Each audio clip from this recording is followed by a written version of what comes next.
अम्मा बाद फ़अऊज़ु बिल्लाहि मिनश्शैतानिर्रजीम बिस्मिल्लाहिर्रहमानिर्रहीम या अय्युहल्लज़ीना आमनू ला तुल्हिकुम अमवालुकुम वला औलादुकुम अन ज़िक्रिल्लाह वमन यफ़अल ज़ालिका फ़उलाइका हुमुल ख़ासिरून। सदक़ल्लाहु मौलानल अज़ीम। रब्बि इश्रह ली सदरी व यस्सिर ली अमरी वहलुल उक़दतम मिन लिसानी यफ़क़हू क़ौली। क़ाल अल्लाहु तबारक व तआला फ़ी शानि हबीबिही मुख़बिरन व आमिरा इन्नल्लाह व मलाइकतहु युसल्लूना अलन नबी या अय्युहल्लज़ीना आमनू सल्लु अलैहि व सल्लिमू तस्लीमा। अस्सलातु वस्सलामु अलैका या सय्यदी या रसूलल्लाह व अला आलिका व अस्हाबिका या सय्यदी या हबीबल्लाह। अस्सलातु वस्सलामु अलैका या सय्यदी या नूरल्लाह व अला आलिका व अस्हाबिका या सय्यदी। मुकर्रम मुअज़्ज़ज़ मोहतशम हाज़िरीन व सामीन, अल्लाह रब्बुल जलाल का शुक्र है जिसने जुम्मतुल मुबारक की तमाम तर रानाइयाँ हम सब को अता फरमाई। दुआ गो हूँ खालिक़े कायनात आज के दिन बरसने वाला नूर हम सब को अता फरमाए। सूरह मुनाफिकून से आयत नंबर 9 मैंने आपके सामने तिलावत की है। सूरह मुनाफिकून के दूसरे रुकू का आगाज़ हो रहा है। आपको पता है कि पिछले रुकू के अंदर अल्लाह ताला ने मुनाफिकों की हरकत को बयान फरमाया और इसकी मुज़म्मत फरमाई कि ये जो निफाक है ये कितना बुरा अमल है और ये ऐसी बीमारी है निफाक कि जिसको लग जाए फिर अल्लाह ताला के हबीब अलैहिस्सलातु वस्सलाम ने फरमाया कि वो क़यामत के दिन जहन्नम के सबसे निचले तबके में होगा। ये इतनी बुरी बीमारी है ये निफाक की बीमारी। निफाक क्या है? इंसान ऊपर से कुछ और है, अंदर से कुछ और है। इसकी सादा सी तारीफ ये है निफाक की, मुनाफिकत की, कि इंसान कहता कुछ है और करता। तजादे कोलो अमल का समर है रुसवाई, तजादे कोलो अमल का समर है रुसवाई। मुनाफिकों के लिए खुल्द कब और कहां आई। ये जो मुनाफिक होता है इसका जन्नत के साथ कोई ताल्लुक नहीं होता। इतनी बुरी बीमारी। अब इस रुकू के अंदर अल्लाह रब्बुल जलाल ने इस बीमारी का इलाज बयान फरमाया। ये जो निफाक का पीछे पूरा रुकू गुजरा ना, ये जो बीमारी है इसका इलाज बयान फरमाया है। क्या इलाज है?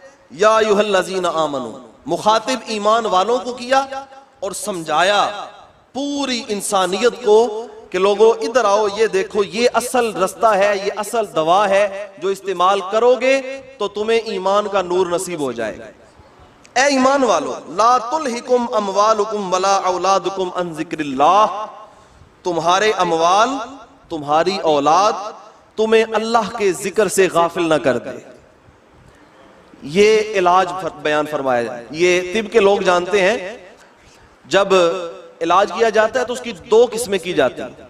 एक होता है हिफाजती इलाज जो बीमारी लगने से पहले पहले कर लिया जाता है। जिस तरह वैक्सीनेशन लगाई जाती है, बच्चों को हिफाजती टीके लगाए जाते हैं कि इन्हें पोलियो से जो है वो दूरी हो जाए। और अब जो है वो कोरोना वायरस के लिए वैक्सीनेशन लगाई जा रही है और कहते हैं कि ये हिफाजत के लिए है। लेकिन यहाँ पे एक बात और भी कहना चाहता हूँ, वैक्सीनेशन की जो बात आ गई तो हर शख्स को ये कह रहे हैं वैक्सीनेशन लगवाओ और ये फोर्स कर रहे हैं और जो है वो जबरदस्ती कर रहे हैं कि हर शख्स लगवाए।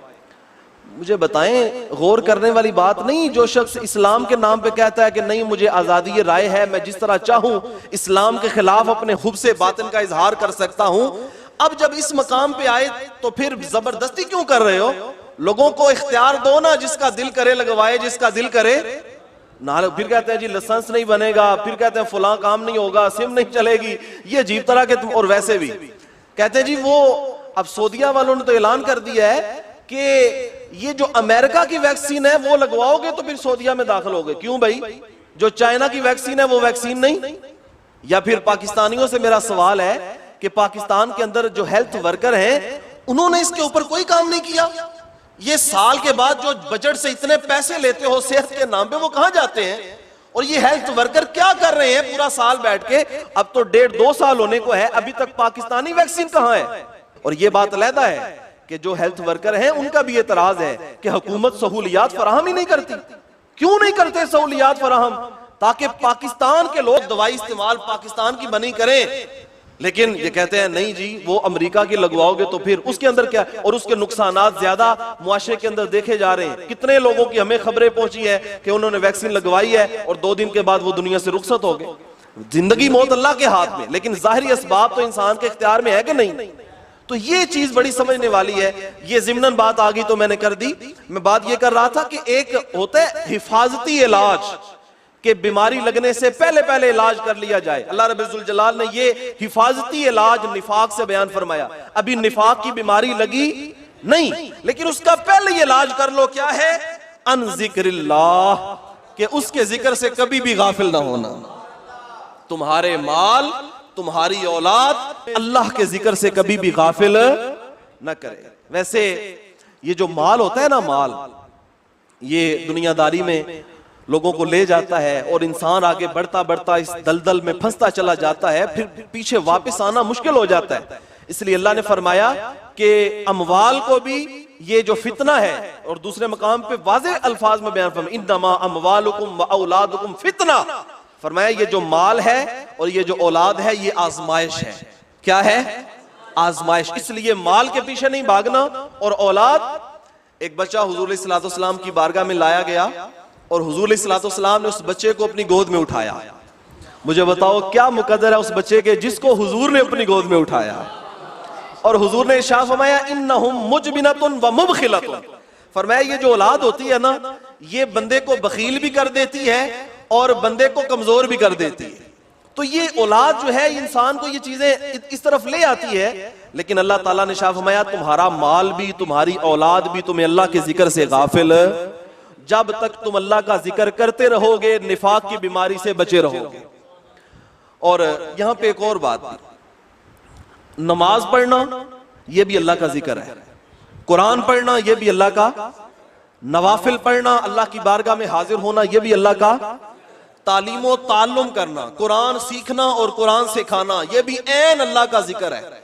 अब आप नमाज जुमा में आए बैठे ना और दरसे कुरान हो रहा है, मैं पढ़ के सुना रहा हूं हुजूर की चिट्ठी। भाई मैं तो डाकिया हूं ना, चिट्ठी तो हुजूर की पढ़ रहा हूं, मैं पढ़ के सुना रहा हूं, आप सुन रहे हैं, ये भी ऐन अल्लाह का जिक्र है। इमाम बेज़ावी रहमतुल्लाह ताला अलैह ने अनवारुत तंजील के अंदर लिखा है कि जो बंदा कुरान की तिलावत करे वो भी अल्लाह का जिक्र कर रहा है, जो नमाज पढ़े वो भी अल्लाह का जिक्र कर रहा है, और जो तालीम और ताल्लुम कर रहा है, कुरान सीखता है, कुरान सिखाता है, वो भी अल्लाह का जिक्र ही कर रहा है। इसलिए फरमाया कि अल्लाह के जिक्र में महव रहो और अपने आप को इससे बचा के रखो। ये निफाक की बीमारी जिसे लग जाए फिर ये बहुत बुरी है। नबी अकरम सल्लल्लाहु तआला अलैहि वसल्लम ने इरशाद फरमाया सलासुन मन कुन्न फीही मुनाफिकन खालिसा। फरमाया जिसके अंदर 3 चीजें पाई जाएं वो पक्का मुनाफिक है। पहली, इज़ा हद्दसा कज़बा, जब बात करे तो झूठ बोले, व इज़ा वादा अखलफा, जब वादा करे तो वादा खिलाफी करे, व इज़ा तुमिना खाना, और जब उसके पास अमानत रखी जाए तो फिर अमानत के अंदर खयानत करे। और एक रिवायत के लफ्ज ये भी हैं, हुजूर सल्लल्लाहु अलैहि वसल्लम ने चौथा जुमला भी इरशाद फरमाया कि व इज़ा खासमा फजरा, जब उसका किसी के साथ झगड़ा हो जाए तो फिर वो गालियां बके।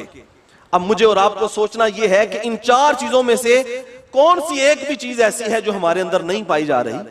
क्या हम उस लिस्ट में आते तो नहीं? लेकिन यहां पे एक बात याद रखें ज़िम्नन, निफाक 2 तरह का होता है।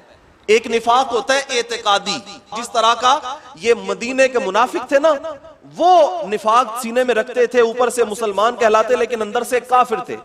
और एक निफाक होता है अमली निफाक, कि इंसान मुसलमान तो है अंदर से भी और बाहर से भी, लेकिन उसका अमल गवाही नहीं देता। अल्लाह को वो बंदा पसंद है कि जिसका अंदर भी पाक हो, जिसका बाहर भी पाक हो। ये निफाक से बिल्कुल दूरी है।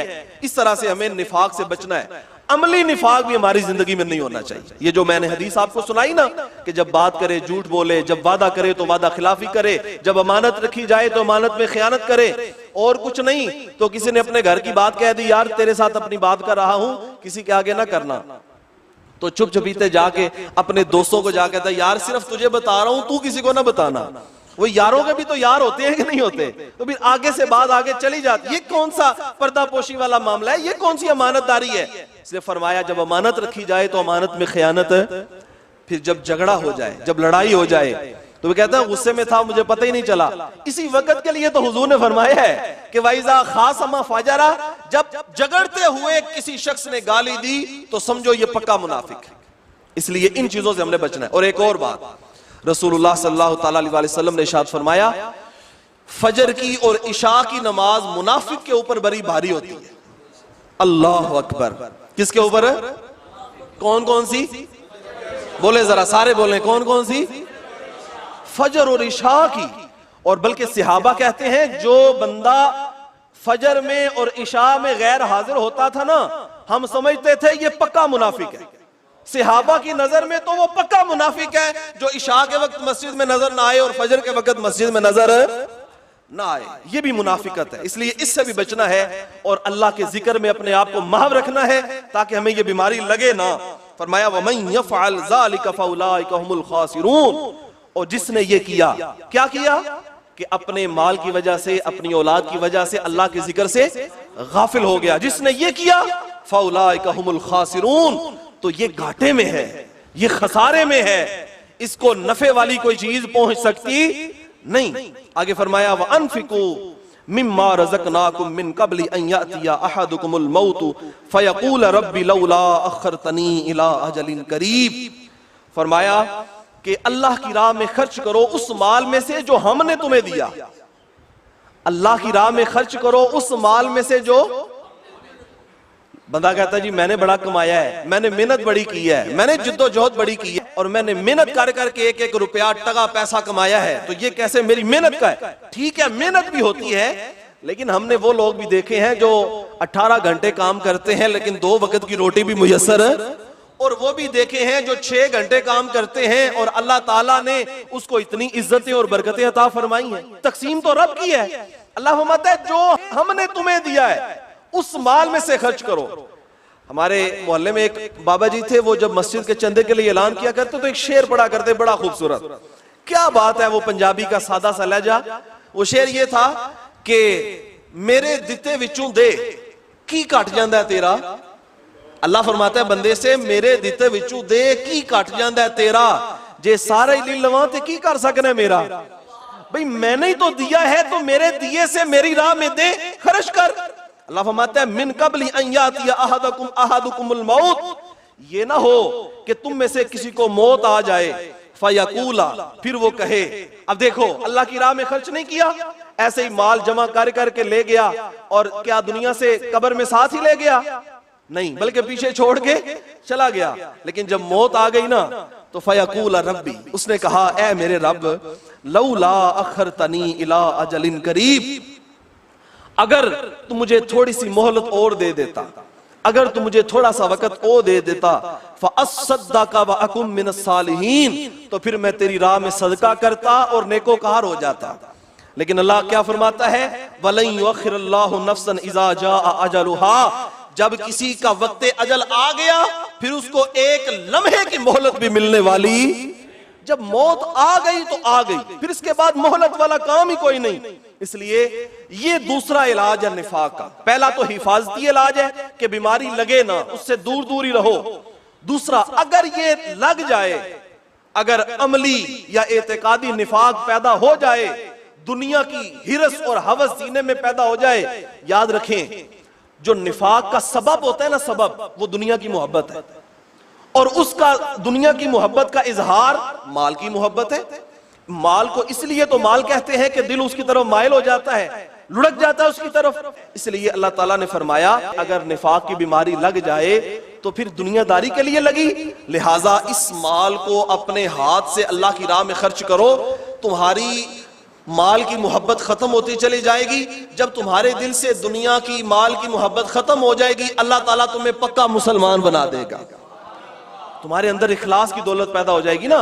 जिस चीज की मोहब्बत सीने में पैदा हो जाए, अब उसे खत्म करना हो तो उसका एक ही तरीका है, उसे छोड़ दो, उसे अल्लाह की राह में दे दो, खत्म कर दो, लौटा दो। जब आप खर्च करते जाओगे, अल्लाह ताला ये निफाक की जो बीमारी है इसको दूर करता चला जाएगा। इसलिए हमें ये बात बड़ी पक्की तरह से समझनी है कि अल्लाह ताला की राह में माल खर्च करते रहना ये इंसान को कामिल मोमिन बनाता है। कामिल मोमिन। हुजूर के एक सहाबी हैं हजरत हंजला रदी अल्लाह ताला अन्हु। क्या नाम लिया मैंने? हजरत हंजला रदी अल्लाह ताला। ये इसलिए कहलवा रहा हूं कि अपने बच्चों के नाम सहाबा के नाम पे रखा करें। कितना खूबसूरत नाम है हजरत हंजला का रदी अल्लाह ताला। एक दिन अपने घर से बाहर निकले तो आवाज लगा रहे हैं ऊंची ऊंची, लोगों में मुनाफिक हो गया। सहाबी हैं हुजूर के, सच्चे मुसलमान, अंदर और बाहर से खरे मुसलमान, लेकिन आवाज क्या लगा रहे हैं लोगों?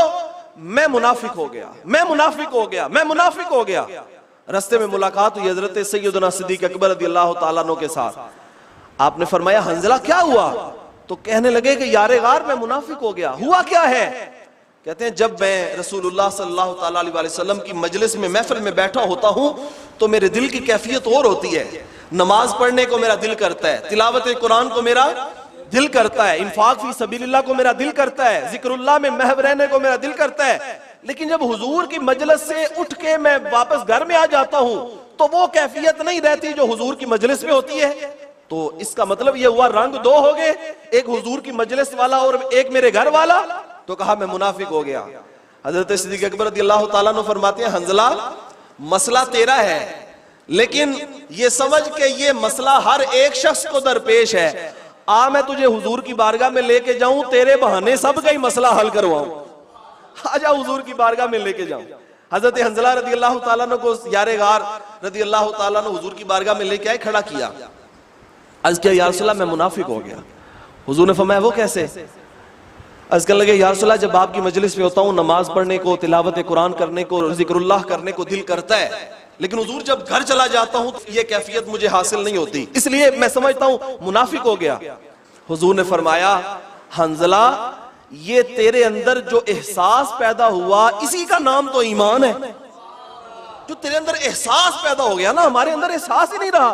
वो इकबाल चीख चीख के कहता है कि कारवां के दिल से एहसासे ज़िया जाता रहा। एहसासे ज़िया खत्म हो गया ना।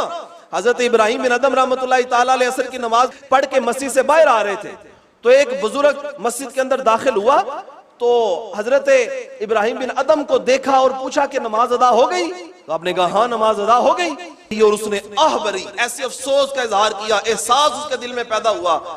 हजरत इब्राहिम बिन अदम कहने लगे कि मियाँ मेरे साथ सौदा कर ले, जो असर की नमाज बाजमात मैं पढ़ के आया हूं ना उसका सवाब मुझसे तू ले ले, और ये जो नमाज छूटने पे आ तूने कही है इसका सवाब मुझे दे दे।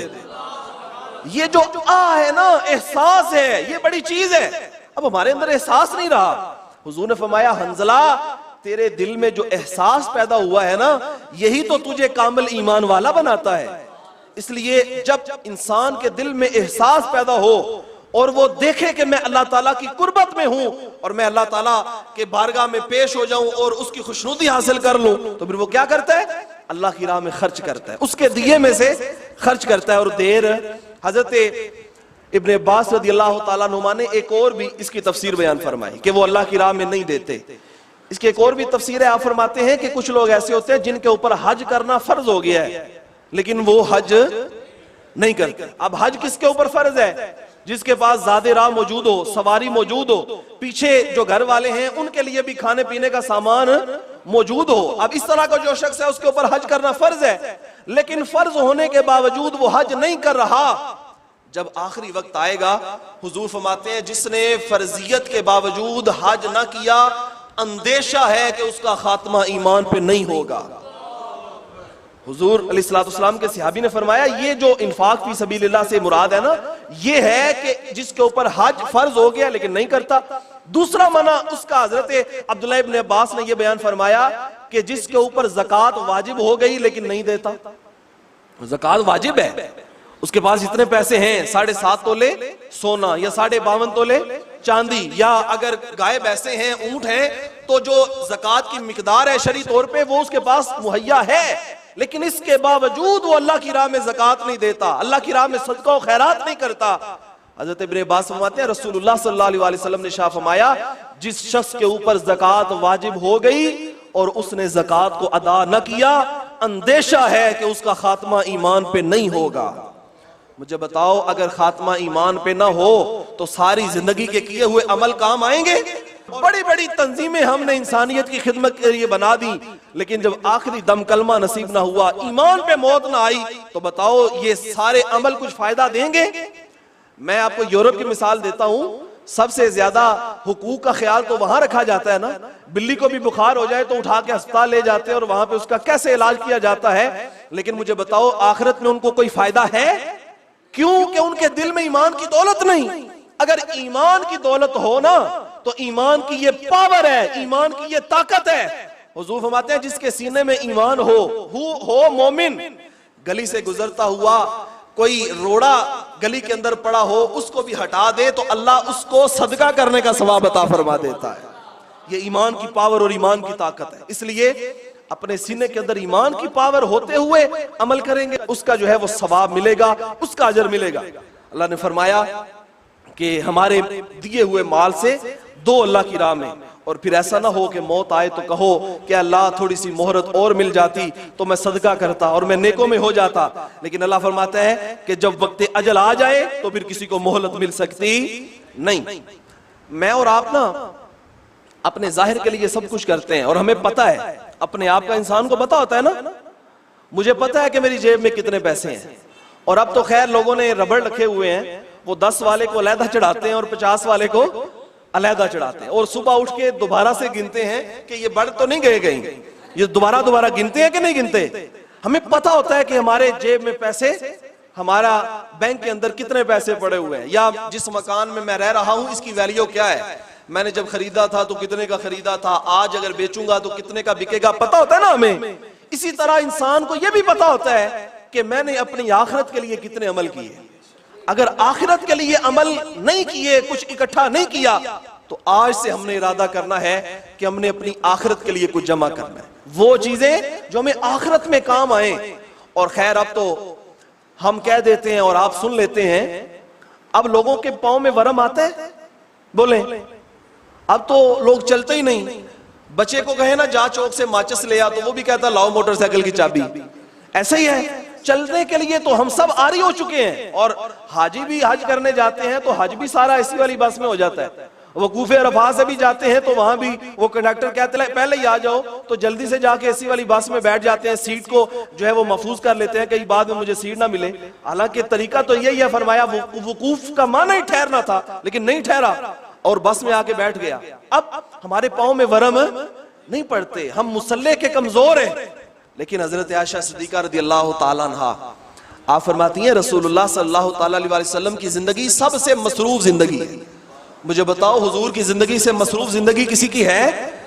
23 साल के थोड़े से अरसे में हुजूर ने जो इनकलाब पूरी दुनिया में पैदा किया है, लोग सदियों में पैदा नहीं कर सके। हुजूर ने इतनी मेहनत की, इतनी जिद्दोजहद की है।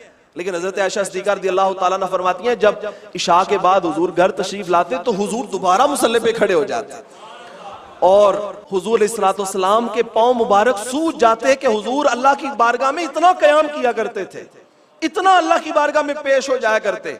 हजरत आयशा सिद्दीका रदियल्लाहु ताला अन्हा फरमाती हैं, एक दिन मैंने अर्ज किया या रसूल अल्लाह सल्लल्लाहु अलैहि वसल्लम, आप इतनी मुशक्कत अपने ऊपर करते हैं, देखिए आपके पांव में वरम आ गए। और सूरह ताहा के आगाज में अल्लाह ने भी अपने हबीब से फरमाया, ताहा मा अंज़लना अलैकल कुरान लितश्का, ऐ मेरे सोने हबीब, हमने कुरान आपके ऊपर इसलिए तो नाज़िल नहीं ना किया कि आप अपने आप को मुशक्कत में डाल दें, तो इतनी मुशक्कत ना किया करें। या अय्युहल मुज़्ज़म्मिल कुमिल लैला इल्ला कलीला निस्फ़हु अव इनकुस मिन्हु कलीला औ ज़िद अलैहि वरत्तिलिल कुरान तरतीला।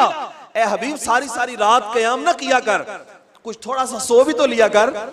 हजरत आयशा सिद्दीका कहती है, मैंने यही बात हुजूर की बारगाह में अर्ज़ की, या रसूल अल्लाह थोड़ा आराम भी फरमा लिया करें। हुजूर दिन को नबूवत की जिम्मेदारियां और रात को मुसल्ले पे खड़े होते हैं। हुजूर अलैहिस्सलातु वस्सलाम ने क्या इरशाद फरमाया? हुजूर ने फरमाया, अफला अकूनु अब्दन शकूरा, ए आयशा, मैं अपने रब का शुक्रगुजार बंदा न बनूं, मैं उसकी बारगाह में अपने शुक्र के सजदे पेश न करूं, तो कहां है वो हमारी वो खशियत इलाही, वो हमारा शौक इबादत? अगर नहीं है तो फिर अल्लाह ताला का कुरान हमें कह रहा है कि आओ अपने निफाक को दूर करो और अल्लाह के जिक्र को अपनी जिंदगियों में दाखिल कर लो। इंफाक फी सबीलिल्लाह को अपनी जिंदगियों में दाखिल कर लो। जब तुम इस बात को अपनी जिंदगी में दाखिल कर लोगे तो देखना अल्लाह ताला तुम्हारे ऊपर कितना फजल फरमा देगा। हजरत हुज़ैफा रदियल्लाहु ताला अन्हु फरमाते हैं, मैं एक दिन हुजूर सल्लल्लाहु के साथ था मस्जिद नबी में। हुजूर सल्लल्लाहु ने नमाज की नियत फरमाई और हुजूर ने इतना लंबा क़याम किया, इतना लंबा क़याम किया, इतना लंबा क़याम किया। पहली रकअत के अंदर सूरह बकरा की तिलावत भी कर दी, सूरह आले इमरान की तिलावत भी कर दी और सूरह निसा की तिलावत भी कर दी। अब जिन लोगों ने सुभान अल्लाह नहीं ना कहा, उन्हें पता नहीं ना ये 3 सूरतें कितने पारों पे बनती हैं। तकरीबन 5.25 पारे बनते हैं। सूरह बकरा और सूरह आले इमरान और सूरह निसा 5.25 सिपारे हुजूर ने एक रकअत के अंदर खड़े होके ही पढ़ दिए। फिर कहते हैं, हजरत हुज़ैफा कहते हैं, जब हुजूर रुकू में गए ना तो मैंने सोचा हुजूर ने क़याम लंबा कर लिया है, अब रुकू छोटा होगा। हजरत हुज़ैफा कहते हैं, लेकिन हुजूर ने जितना क़याम किया था उतना लंबा ही रुकू भी किया था। ये चीज हमें अपने अंदर पैदा करनी है। अल्लाह ना करे कि हम में से कोई मुनाफिक हो। अल्लाह हमें मुनाफिकते अमली से भी निजात अता फरमाए और हम क़यामत के दिन रसूलुल्लाह की मायत में जन्नत में जिंदगी बसर करें। लेकिन उसके लिए कुछ ना कुछ अमाल हैं, वो हमें करने हैं। अल्लाह फरमाते हैं, मोहलत किसी को नहीं दी जाएगी जब वक्त अजल आ जाएगा। और वल्लाहु खबीरुम बिमा तामलून, अल्लाह ताला सब कुछ जानता है, बाखबर है जो कुछ तुम करते हो। तुम्हारे अमाल से वो बेखबर नहीं है। दोस्तान जी वकार, सूरह मुनाफिकून की तफसीर अपने इख्तिताम को पहुंची। इंशाअल्लाह अज़ीज़ इसी सिलसिले को जारी रखते हुए हम अगले जुम्मतुल मुबारक से किसी भी सूरत की तफसीर का आगाज करेंगे और ये दरसे कुरान का सिलसिला जारी रहेगा इंशाअल्लाह। जब तक हम कुरान के दामन के साथ अपने दामन को वाबस्ता रखेंगे, अल्लाह हमें इज्जतें अता फरमाता रहेगा कि मोहम्मद से वफा तूने तो हम तेरे हैं, ये जहां चीज है